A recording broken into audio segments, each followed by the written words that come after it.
सप्तम दिवस वेद वाक्य अमृत विवासत। ऋग 06:112 उत्साही और आशावादी का ही साथ करो, उनसे दूर रहो जो निराशावादी हो।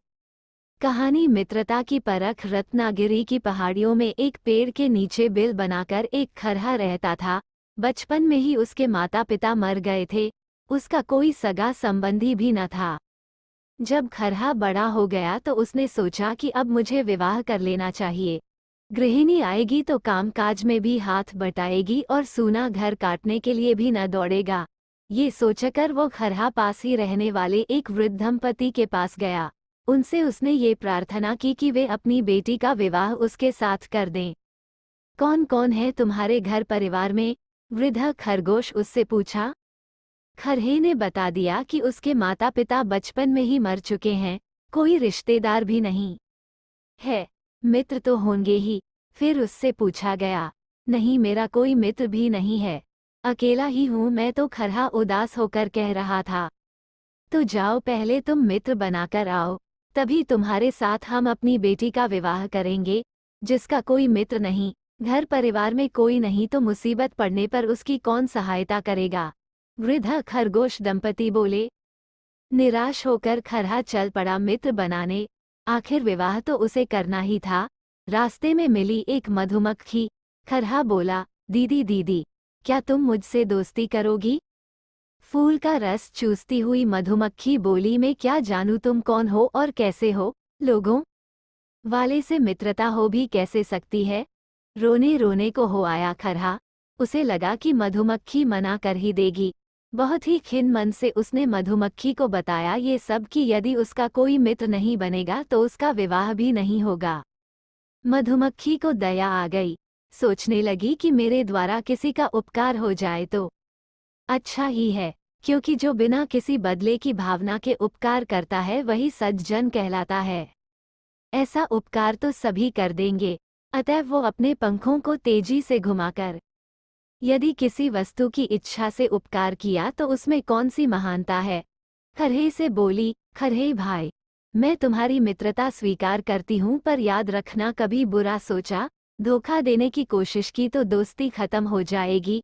मित्र बनाना सरल है, पर मित्रता का निर्वाह करना कठिन हुआ करता है। समय आने पर तुम मुझे परख लेना, मैं बहुत अच्छा दोस्त साबित होऊंगा। खरहा बोला। उसने मधुमक्खी का बहुत बहुत आभार माना और आगे बढ़ गया। थोड़ी दूर चलने पर मिली एक गिलहरी। गिल्लो दीदी, मैं तुमसे दोस्ती करना चाहता हूँ। खरहा दांत निकालकर दोनों हाथ जोड़कर नमस्ते करते हुए उससे बोला।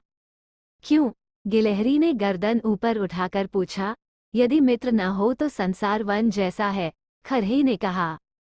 गिलहरी खुशी से दांत निकालती हुई बोली, वाह, तुम तो बड़े दार्शनिक और ज्ञानी लगते हो, तुमसे दोस्ती अच्छी रहेगी। ज्ञानी मित्र जीवन का सबसे बड़ा वरदान है। गिलहरी और खरगोश ने जोरों से हाथ मिलाकर दोस्ती पक्की की। अब खरहा खुशी खुशी वृद्ध दंपति के पास पहुंचा। बड़ी ही खुशी से उसने बताया कि उसके 2 मित्र बन गए हैं। ठीक है, अधिक मित्र जो विश्वासघाती हों, समय पर सहायता न करें तो उनकी अपेक्षा 2-4 सच्चे मित्र ही होना अच्छा है, वृद्ध खरहे ने कहा। और तब वृद्ध दंपति ने अपनी बेटी का विवाह खरहे के साथ कर दिया। खरहा अपनी खरही के साथ बड़े ही सुखपूर्वक रहने लगा। उसके दोनों मित्र मधुमक्खी और गिलहरी भी उसके घर रोज आते ही थे।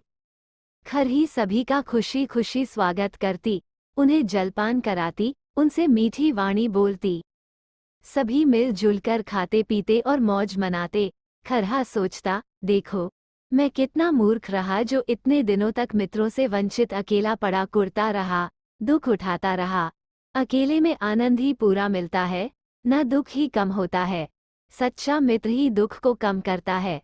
आनंद से खरहा खरही के दिन बीत रहे थे।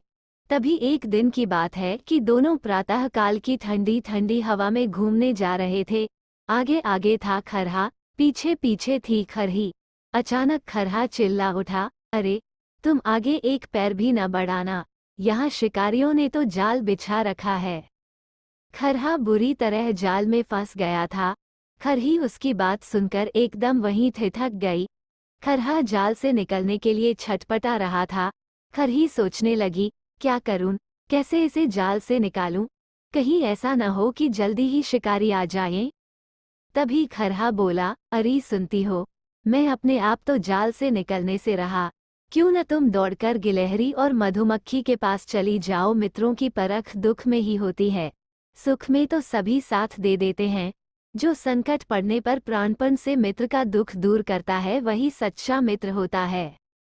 ठीक कहते हैं आप, मैं दोनों को अभी बुलाकर लाई, खरही बोली और तेजी से दौड़ गई वहां से। गिल्लो दीदी दौड़ो, वे तो मृत्यु के मुख में पड़े हैं, ये कहते हुए खरही ने जल्दी जल्दी गिलहरी को पूरी बात बतलाई। वो मित्र भी कैसा जो समय पड़ने पर मित्र की सहायता करे, गिलहरी ने कहा और तेजी से दौड़ गई उस जगह जहां खरहा जाल में फंस गया था। अपने पहने पहने दांतों से गिलहरी जाल काटने लगी। खरही सोचने लगी, विपत्ति में एक से दो भले क्यों न मैं मधुमक्खी को भी बुला लाऊं।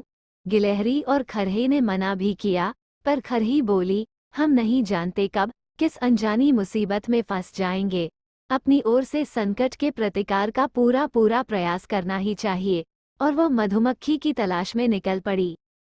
खरही जब वापस आई तो जाल थोड़ा सा ही कटने को शेष रह गया, पर तभी उसकी निगाह सामने से आते शिकारी पर पड़ी। हे भगवान, अब क्या होगा, मन ही मन में उसने सोचा। सहसा तभी मधुमक्खी जो अपनी पूरी सेना के साथ आ रही थी, शिकारी पर टूट पड़ी। मधुमक्खियों के आक्रमण से घबराकर शिकारी तेजी से वहां से भाग छूटा। थोड़ी ही देर में जाल पूरी तरह से कट गया। खरहा उछल कर निकल आया। आते ही वह गिलहरी और मधुमक्खी के गले से लग गया और बोला, तुमने अपने प्राणों को संकट में डालकर मेरी रक्षा की है। तुम दोनों का यह उपकार मैं जीवन भर नहीं भूलूंगा। वास्तव में सज्जनों की मैत्री ही जीवन की रक्षा करती है, जीवनोत्थान करती है। और तब खरही के आग्रह पर मधुमक्खी और गिलहरी दोनों ही खुशी खुशी उसके घर के रास्ते पर बढ़ चले उससे शानदार दावत खाने। समाप्त।